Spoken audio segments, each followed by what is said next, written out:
সিন্ডিকেটের কাছে অসহায় কুষ্টিয়ার আমন ধান চাষিরা। সরকার ধানের দাম প্রতি কেজি ৩৪ টাকা নির্ধারণ করে দিলেও খোলা বাজারে ৩০ টাকার বেশি পাচ্ছেন না কৃষক। জেলা থেকে সরকারের ধান ও চাল সংগ্রহের লক্ষ্যমাত্রাতেও রয়েছে বিস্তর ফারাক। নানা জটিলতায় সরকারি গুদামেও কৃষক দিতে পারছে না ধান। তবে কৃষক ক্ষতির মুখে পড়লেও ঠিকই পকেট ভারী হচ্ছে মিল মালিকদের। সরকার মিলারদের স্বার্থ রক্ষা করছে এমন অভিযোগ কৃষকদের। চলতি আমন মৌসুমে কুষ্টিয়া থেকে ৯২০ মেট্রিক টন ধান কেনার সিদ্ধান্ত নিয়েছে সরকার। আর চাল কেনার লক্ষ্যমাত্রা কয়েকগুণ বেশি, ২২,০০০ মেট্রিক টন। কেজি প্রতি ধান ৩৪ টাকা ও চালের দাম নির্ধারণ করা হয় ৫০ টাকা। তবে ধানে সরকার নির্ধারিত টাকা পাচ্ছেন না চাষিরা। খোলা বাজারে ধানের দাম ৩০ টাকারও কম। মিল মালিক ও আড়তদারদের সিন্ডিকেটের কারণে মিলছে না ধানের দাম, বলছেন কৃষকরা। এছাড়া জটিল প্রক্রিয়ার কারণে সরকারি গুদামে ধান বিক্রিতেও অনীহা তাদের।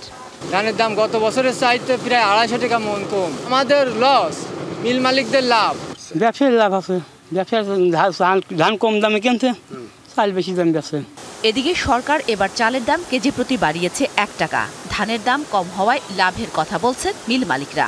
সরকার এবার চাল মনে হয় সঠিকভাবে চালগুলা পাবে। শিয়া বাটার ও ভিটামিনে সমৃদ্ধ লিলি বিউটি সোপ, তারুণ্যময় উজ্জ্বল ত্বকের জন্য।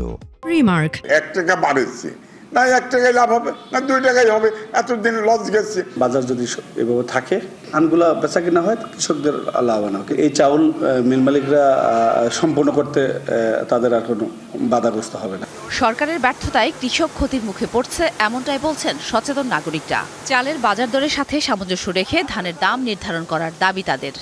সরকার যদি বাজার দরটা যাচাই করে যে অ্যাকচুয়ালি বাজারে এখন কত ধান চলতেছে, কত চালের দাম চলতেছে, এটা যাচাই করে যদি একটা দাম নির্ধারণ করে দিতেন, তাহলে কিন্তু কৃষকরা লাভবান হতো।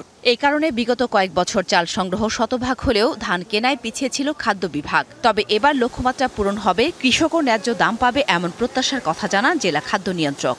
কুষ্টিয়া জেলায় কিন্তু সরকারের লক্ষ্যমাত্রা গত ৩-৪টি সিজন ধরে আমরা কিন্তু শতভাগ অর্জন করি এবং এক্ষেত্রে মিলাররা অগ্রণী ভূমিকা পালন করছে, কৃষকরা তারা ভূমিকা পালন করছে, কৃষি বিভাগ আমাদের সহযোগিতা করছে।